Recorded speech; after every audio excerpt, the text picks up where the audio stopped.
Hello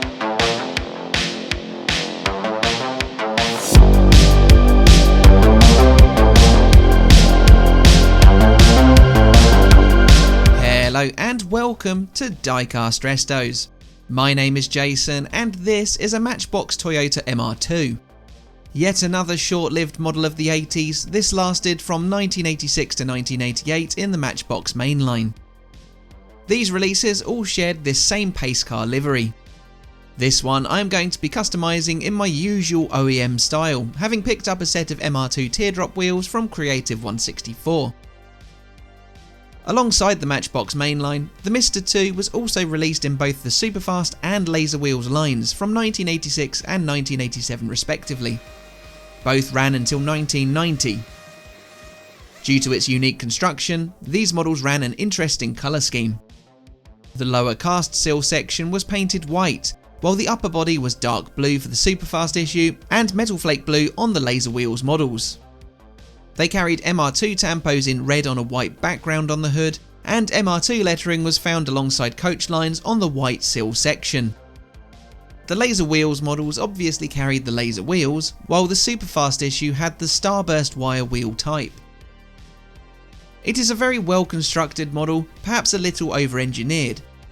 What I love about it though is this transparency, which carries the Toyota lettering embossed into it, acting as the real car's rear sunshade.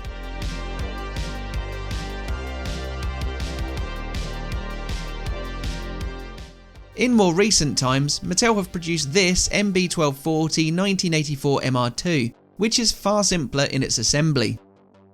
It's certainly sleeker and arguably a better reflection of the real thing. These new models came with a variation, allowing buyers to pick one up with pop-up headlights up, down, or collect both. I did the latter. Both replicate the first generation MR2. The name comes from either the terms Midship Runabout 2-seater or mid-engine rear-wheel drive 2-seater. In France, it was simply the MR, as MR2 sounds like the profanity Murdo, essentially little devil or little bugger in British English. The car came about from a 1976 Toyota design project to create something that was enjoyable to drive yet provided good fuel economy. The 1984 production car was designed to accommodate a 2-litre engine, though the largest engine the first generation received was a supercharged 1.6.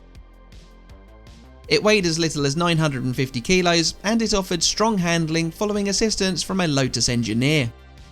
However, for its size, it was considered quite heavy due to its 5 structural bulkheads.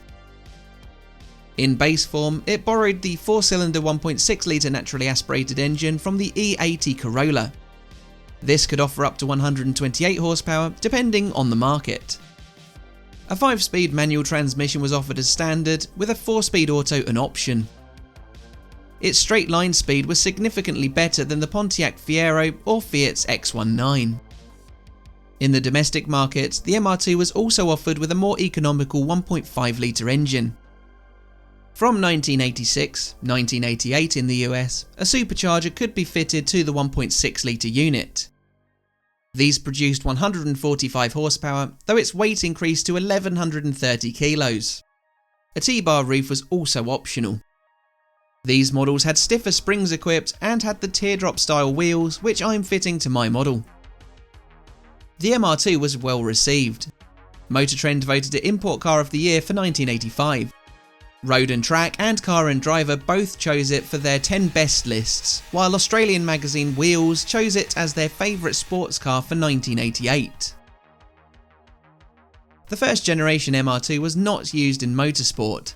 However, during the 1980s, Toyota were in need of a more competitive rally car than their front-engined, rear-wheel drive Celica. Toyota Team Europe started Project 222D in 1985, which was designed to compete in Group B. While it looked quite similar to an MR2 and had a mid-engined layout, it had very little else in common. Its mechanicals were completely different. TTE developed both 2- and 4-wheel drive variants, so the rear drive car could be used on tarmac events and the all-wheel drive on gravel.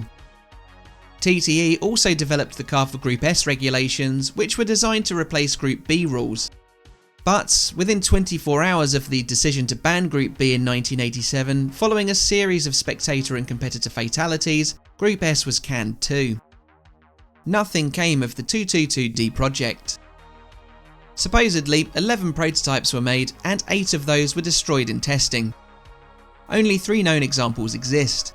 2 black cars, one kept at Toyota Gazoo's Cologne facility and one with a private collector last sold in 2017, and a white car with a 50mm larger wheelbase that is located in Japan.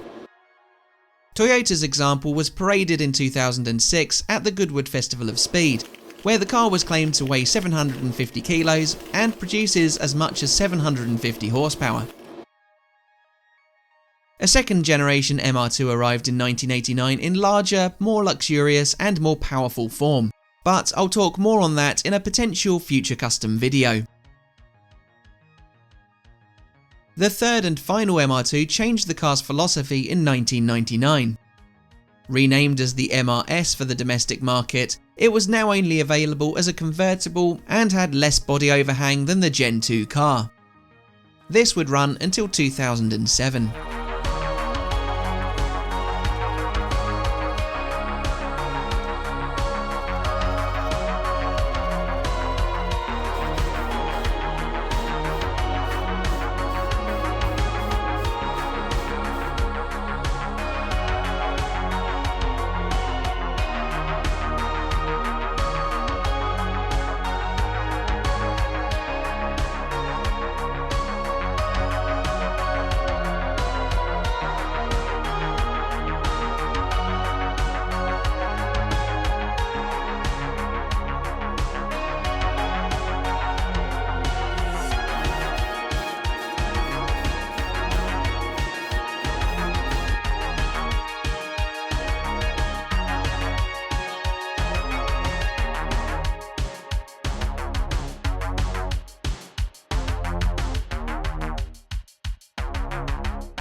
I'm back to using the Kaleido Colorworks auto colours on this build. Grab yourself 10% off their paint ranges or any of Gallery's airbrush products using the link in the description. This shade is K303 Metallic Racing Red. It is equivalent to Ferrari's Scuderia Red. I think that these first generation MR2s look best in white or red. Seeing as this model was originally painted white, I thought the transformation would look all the more stark going from white to red. Let me know down in the comments which colour you would have chosen.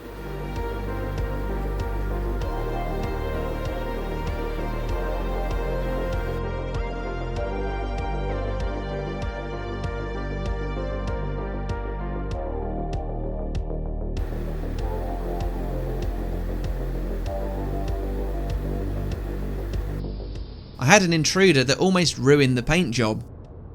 You could say I caught it red-handed, if that were anatomically correct.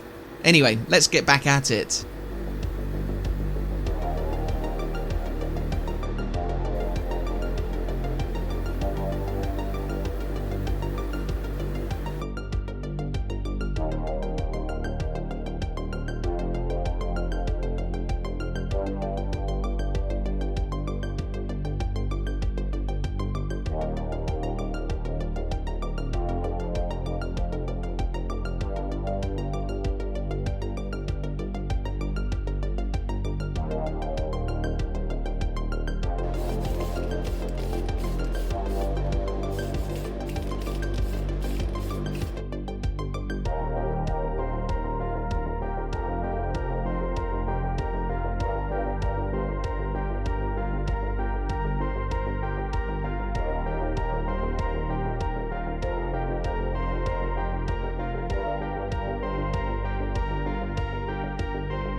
I really like how the Citadel gloss shading helps to give a dark surround to these rear light clusters.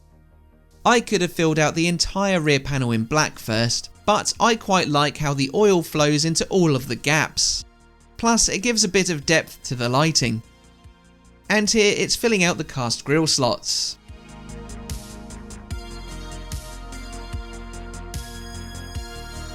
The ammo wet effects gives those detailed light sections an amazing glossy wet look. I feel like that has been a bit of a game changer since I was introduced to it by a viewer a little while back, earlier this year I think.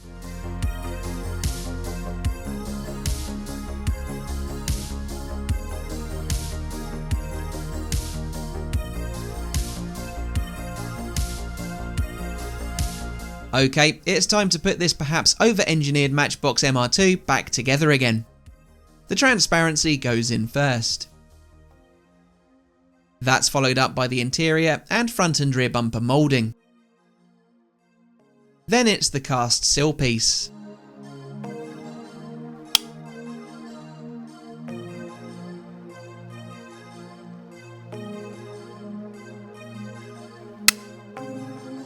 Eventually I get there, so I reintroduce the tiny plastic base piece that acts as the glue holding it all together. With the teardrop wheels already fitted, the build is complete with two 3mm M2 laptop screws. So this was how my Matchbox MB163 Toyota MR2 started out at the top of the video. My first impressions were that it's quite well put together, but that makes it look a bit bulky and heavy. And it is heavy in reality with all of those components.